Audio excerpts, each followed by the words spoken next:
Let's start with a brief summary. This article, written by Paul Graham in 2001, discusses 5 key points and some issues on programming language design. Graham states that programming languages are for preventing the human brain from being overwhelmed with details, and that languages should be designed to suit human weaknesses. He emphasizes that languages designed for your own use are generally better. Programmers should be given as much control as possible, and the importance of keeping codes short. He also mentions that the design of programming languages evolves along with an application written for the language itself, and a good language for writing idle programs, which are the larval stage of most software, should also be good for writing idle programs. Before we dive in, I want to share a quick note about how this podcast is created.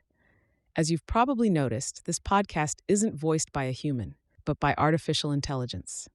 I'm obligated to inform you of this beforehand due to the rules of AI services. This podcast is made possible by our sponsor, Wope.com, an AI startup that combines content marketing with artificial intelligence to significantly boost traffic and revenue of your startups. For all the latest content, be sure to follow me at x.com/yigitkonur. Now, let's turn our attention back to the essay. 5 essential questions to consider in programming language design. Original title, 5 Questions About Language Design. Date, May 2001. These are some notes I made for a panel discussion on programming language design at MIT on May 10, 2001. 1. Programming languages are for people. Programming languages are how people talk to computers. The computer would be just as happy speaking any language that was unambiguous. The reason we have high-level languages is because people can't deal with machine language. The point of programming languages is to prevent our poor, frail human brains from being overwhelmed by a mass of detail. Architects know that some kinds of design problems are more personal than others. One of the cleanest, most abstract design problems is designing bridges. There, your job is largely a matter of spanning a given distance with the least material. The other end of the spectrum is designing chairs. Chair designers have to spend their time thinking about human butts. Software varies in the same way. Designing algorithms for routing data through a network is a nice, abstract problem, like designing bridges. Whereas designing programming languages is like designing chairs. It's all about dealing with human weaknesses. Most of us hate to acknowledge this. Designing systems of great mathematical elegance sounds a lot more appealing to most of us than pandering to human weaknesses. And there is a role for mathematical elegance. Some kinds of elegance make programs easier to understand. But elegance is not an end in itself. And when I say languages have to be designed to suit human weaknesses, I don't mean that languages have to be designed for bad programmers. In fact, I think you ought to design for the best programmers. Design.html, but even the best programmers have limitations. I don't think anyone would like programming in a language where all the variables were the letter X with integer subscripts. 2. Design for yourself and your friends. If you look at the history of programming languages, a lot of the best ones were languages designed for their own authors to use, and a lot of the worst ones were designed for other people to use. When languages are designed for other people, it's always a specific group of other people not as smart as the language designer. So you get a language that talks down to you. COBOL is the most extreme case, but a lot of languages are pervaded by this spirit. It has nothing to do with how abstract the language is. C is pretty low level, but it was designed for its authors to use, and that's why hackers like it. The argument for designing languages for bad programmers is that there are more bad programmers than good programmers. That may be so. But those few good programmers write a disproportionately large percentage of the software. I'm interested in the question, how do you design a language that the very best hackers will like? I happen to think this is identical to the question, how do you design a good programming language? But even if it isn't, it is at least an interesting question. Give the programmer as much control as possible. Many languages, especially the ones designed for other people, have the attitude of a governess. They try to prevent you from doing things that they think aren't good for you. I like the opposite approach. Give the programmer as much control as you can. When I first learned Lisp, what I liked most about it was that it considered me an equal partner. In the other languages I had learned up till then, there was the language and there was my program, written in the language, and the two were very separate. But in Lisp, the functions and macros I wrote were just like those that made up the language itself. I could rewrite the language if I wanted. It had the same appeal as open source software. Taunt 4. Aim for brevity. And brevity is underestimated and even scorned. But if you look into the hearts of hackers, you'll see that they really love it. How many times have you heard hackers speak fondly of how in, say, APL, they could do amazing things with just a couple lines of code? I think anything that really smart people really love is worth paying attention to. I think almost anything you can do to make programs shorter is good. There should be lots of library functions. Anything that can be implicit should be. The syntax should be terse to a fault. Even the names of things should be short. And it's not only programs that should be short. The manual should be thin as well. A good part of manuals is taken up with clarifications and reservations and warnings and special cases. If you force yourself to shorten the manual, in the best case, you do it by fixing the things in the language that required so much explanation. 5. Admit what hacking is. A lot of people wish that hacking was mathematics, or at least something like a natural science. I think hacking is more like architecture. Architecture is related to physics, in the sense that architects have to design buildings that don't fall down. But the actual goal of architects is to make great buildings, not to make discoveries about statics. What hackers like to do is make great programs.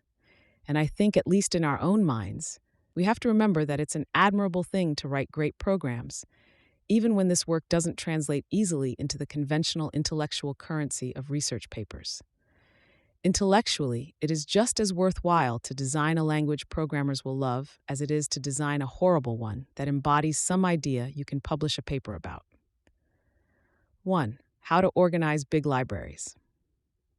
And notional libraries are becoming an increasingly important component of programming languages. They're also getting bigger, and this can be dangerous. If it takes longer to find the library function that will do what you want than it would take to write it yourself, then all that code is doing nothing but make your manual thick. The symbolics manuals were a case in point. So I think we will have to work on ways to organize libraries. The ideal would be to design them so that the programmer could guess what library call would do the right thing. 2. Are people really scared of prefix syntax? This is an open problem in the sense that I have wondered about it for years and still don't know the answer. Prefix syntax seems perfectly natural to me, except possibly for math. But it could be that a lot of Lisp's unpopularity is simply due to having an unfamiliar syntax. Whether to do anything about it, if it is true, is another question. What do you need for server-based software?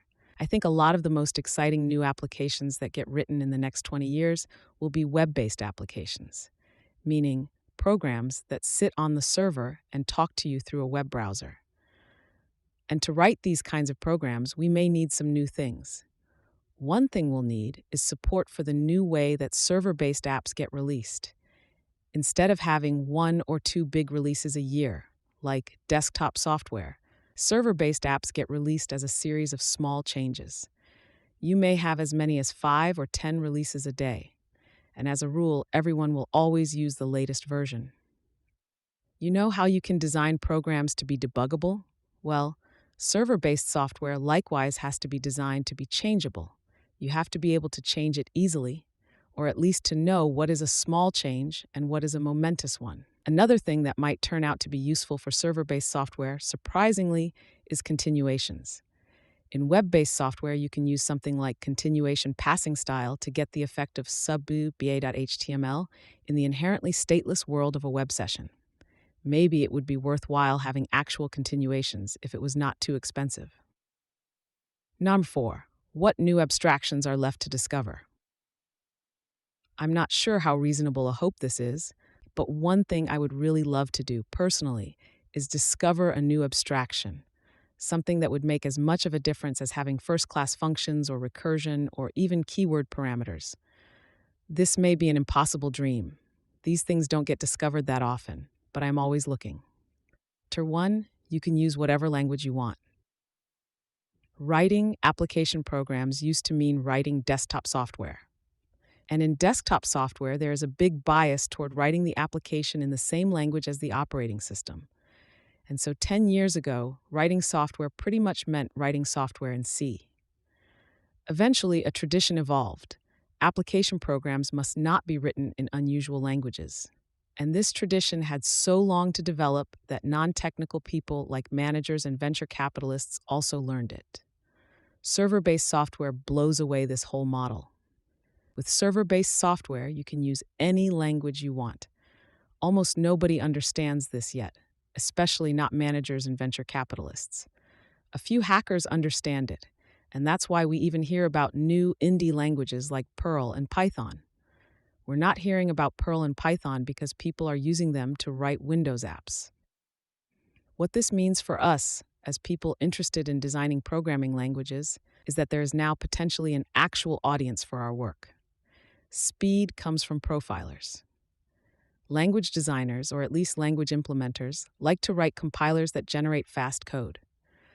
But I don't think this is what makes languages fast for users. Knuth pointed out long ago that speed only matters in a few critical bottlenecks, and anyone who's tried it knows that you can't guess where these bottlenecks are. Profilers are the answer. Language designers are solving the wrong problem. Users don't need benchmarks to run fast. What they need is a language that can show them what parts of their own programs need to be rewritten. That's where speed comes from in practice. So maybe it would be a net win if language implementers took half the time they would have spent doing compiler optimizations and spent it writing a good profiler instead. 3, you need an application to drive the design of a language. This may not be an absolute rule, but it seems like the best languages all evolved together with some application they were being used to write. C was written by people who needed it for systems programming. Lisp was developed partly to do symbolic differentiation, and McCarthy was so eager to get started that he was writing differentiation programs even in the first paper on Lisp in 1960. It's especially good if your application solves some new problem. That will tend to drive your language to have new features that programmers need. I personally am interested in writing a language that will be good for writing server-based applications. During the panel, Guy Steele also made this point with the additional suggestion that the application should not consist of writing the compiler for your language, unless your language happens to be intended for writing compilers. Stuff 4. A language has to be good for writing throwaway programs.